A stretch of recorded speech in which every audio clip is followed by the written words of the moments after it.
नमस्कार दोस्तों। आज मैं आप लोग के लिए एसएससी जीडी एग्ज़ाम 2024 26 फरवरी फोर्थ शिफ्ट का एग्ज़ाम समाप्त हो चुका है। इनमें पूछे गए प्रश्न मिल चुके हैं जो आपका 100% रियल और ऑथेंटिक क्वेश्चन है।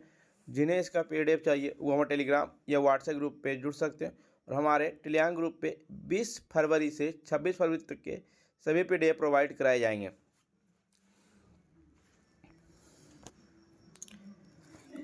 पहला प्रश्न है, भारत की सबसे लंबी सीमा साझा करने वाला देश कौन सा है? तो बांग्लादेश है। 4096 किलोमीटर सीमा साझा करती है बांग्लादेश। भारत की सबसे लंबी सीमा साझा करने वाला बांग्लादेश है, 4096 किलोमीटर। बांग्लादेश के साथ सीमा साझा करने वाला राज्य है असम, पश्चिम बंगाल, मिजोरम, मेघालय और त्रिपुरा।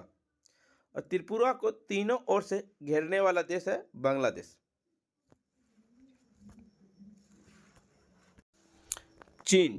5 भारतीय राज्य जो चीन के साथ सीमा साझा करते हैं: जम्मू कश्मीर, हिमाचल प्रदेश, उत्तराखंड, सिक्किम और अरुणाचल प्रदेश के साथ सीमा साझा करता है। यह भारत की दूसरी सबसे लंबी सीमा साझा करने वाला देश है। नेपाल।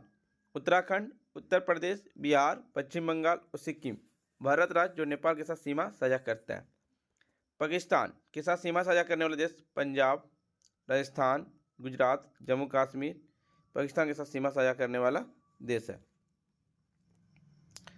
भारत के साथ सीमा साझा करने वाला देश है बांग्लादेश, 4096 किलोमीटर, चीन 3488 kilometre, Pakistan 3323 kilometre, Nepal 1751 kilometre, Myanmar 1643 kilometre, Bhutan 699 kilometre, Afghanistan 106 kilometre है।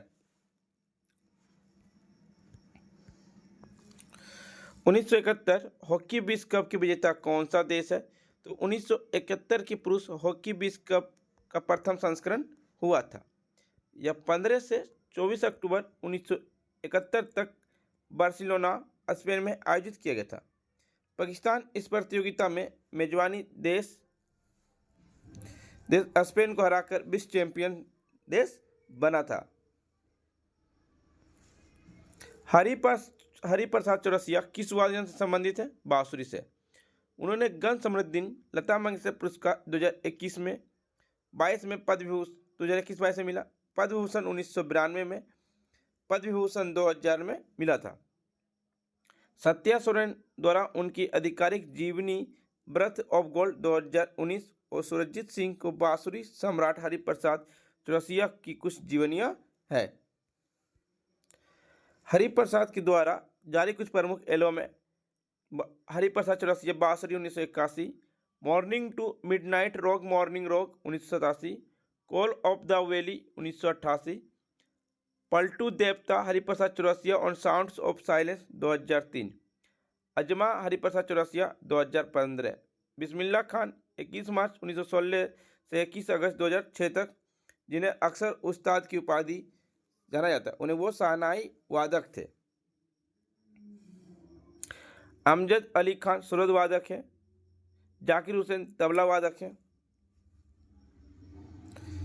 छठी पंचवर्षीय योजना का कार्यकाल कब से कब तक था? 1980 से 85 तक रहा है। यह योजना 1 अप्रैल 1980 से 31 मार्च 1985 तक था। यह योजना इनपुट आउटपुट मॉडल पर आधारित था।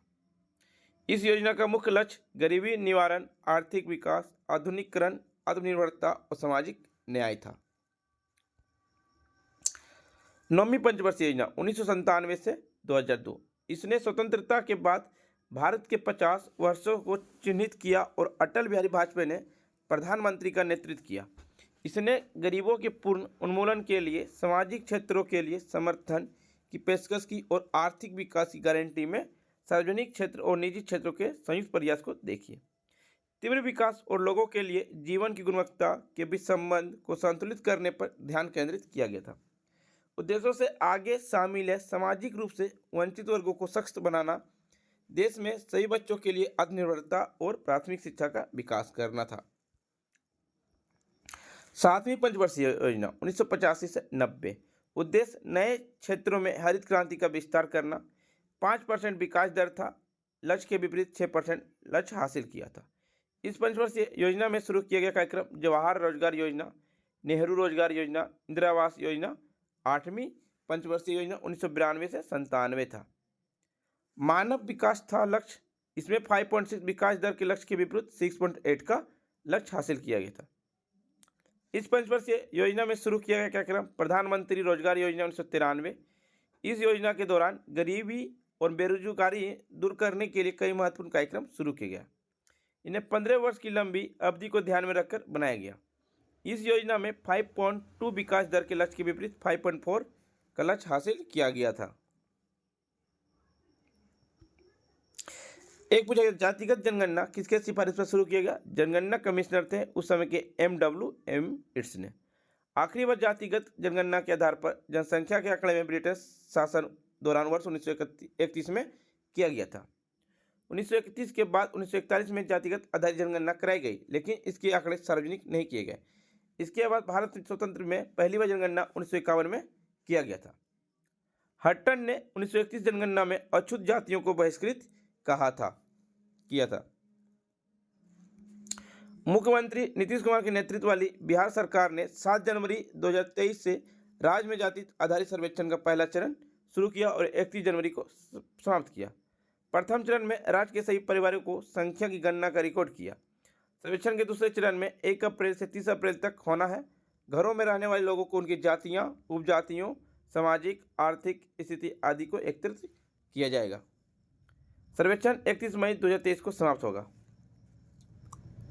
भारत की 15वीं जनगणना स्वतंत्र भारत की 7वीं जनगणना 2011 में शुरुआत हुआ था। 1 अप्रैल 2010 को हुई थी। राष्ट्रपति पहले नागरिक थे, जिसके बाद उपराष्ट्रपति थे। जनगणना 2011 का नारा था हमारा जनगणना हमारा भविष्य।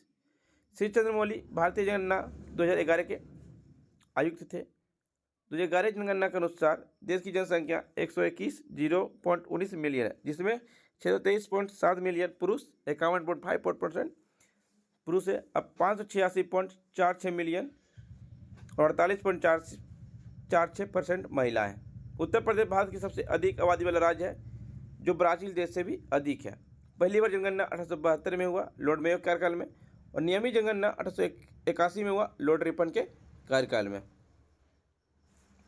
मौलिक कर्तव्य 11वां कब जोड़ा गया?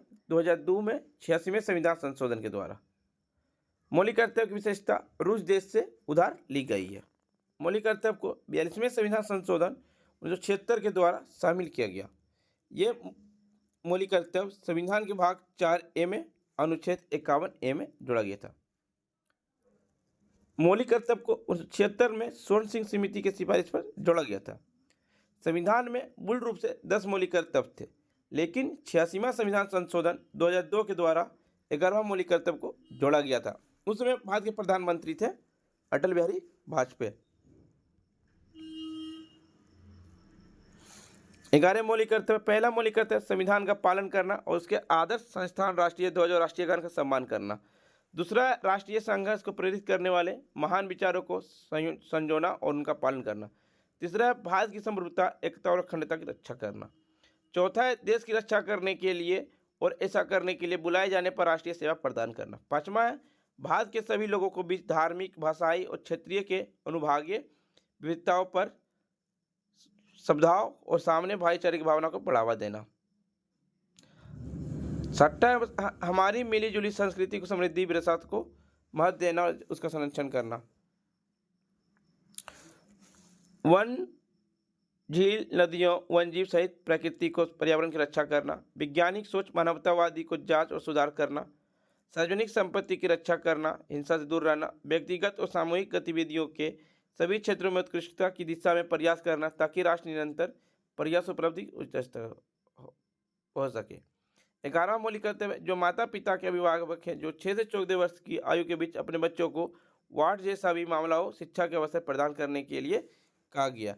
फ्रेंड्स, आपको वीडियो पसंद आई है तो लाइक, शेयर, सब्सक्राइब जरूर करें, और जिन्हें इसका PDF चाहिए वो हम टेलीग्राम या व्हाट्सएप ग्रुप पे जुड़ सकते हैं। डिस्क्रिप्शन लिंक दे दिया गया। तब तक के लिए धन्यवाद फ्रेंड्स।